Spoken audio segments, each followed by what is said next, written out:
If you're thinking about buying a 150cc scooter, one of the most important things to consider is whether or not you need a motorcycle license to ride it.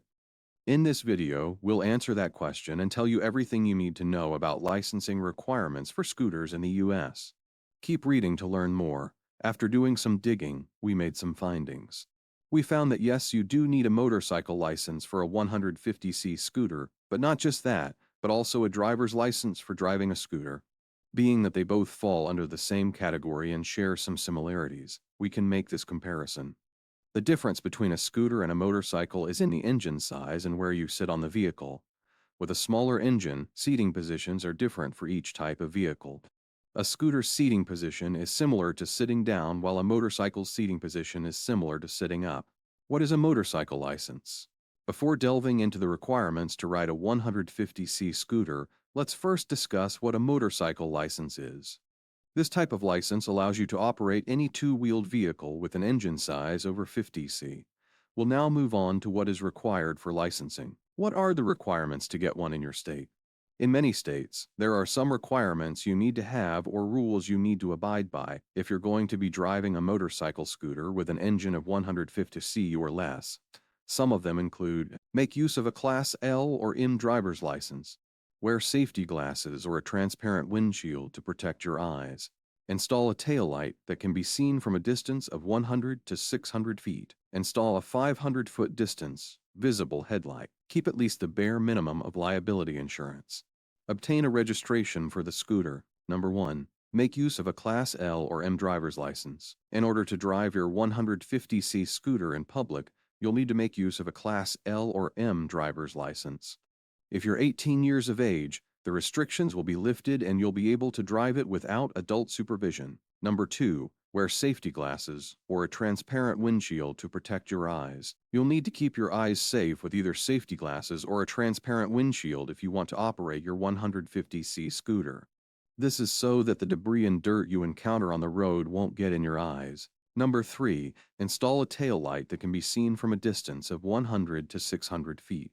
You'll need to install this one so that you're visible to everyone around you, especially on nighttime rides or on roads with low visibility. Number 4. Install a 500-foot distance visible headlight. A 300 to 500-foot distance is required for the headlight of your 150cc scooter so that you're still visible in low lighting conditions.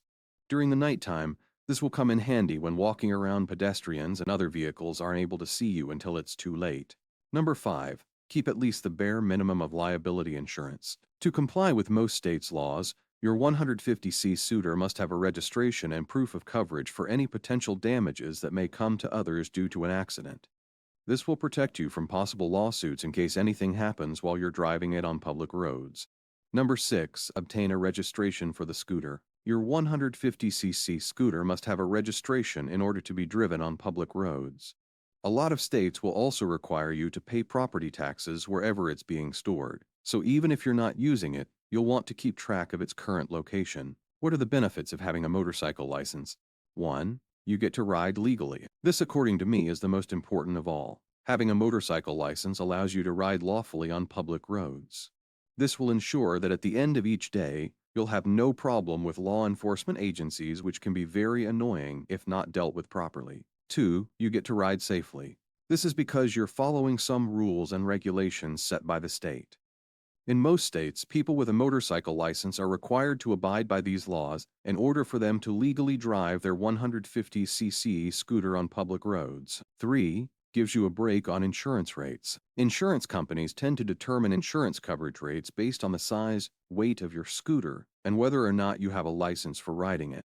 These rates tend to be lower for a 150cc scooter with a Class M license compared to someone without one. How do you go about getting a motorcycle license? You will need to pass 2 exams in order for this to happen. The first exam is the written test, which tests your knowledge of rules and regulations when it comes to riding your 150cc scooter. The second test is the riding exam, which tests if you can safely and correctly ride your 150cc scooter at all times on public roads. This will demonstrate that you're capable of maneuvering it under different circumstances, such as during bad weather conditions or when there are a lot of cars on the road. What are the risks associated with riding without a motorcycle license? It is very unsafe. You won't know the rules and regulations that you need to abide by in order to safely operate your 150cc scooter. You're not protected because you don't have a license. It leaves you vulnerable to lawsuits and damages just in case something happens while you're driving it on public roads. Insurance rates are higher for your motorcycle. Insurance companies tend to determine insurance coverage rates based on the size, weight of your scooter, and whether or not you have a license for riding it. These rates tend to be higher for someone without one. My final thoughts. In conclusion, you definitely do need to have a motorcycle license for a 150cc scooter. Being informed about these laws is important because it shows how responsible you are as a scooter owner.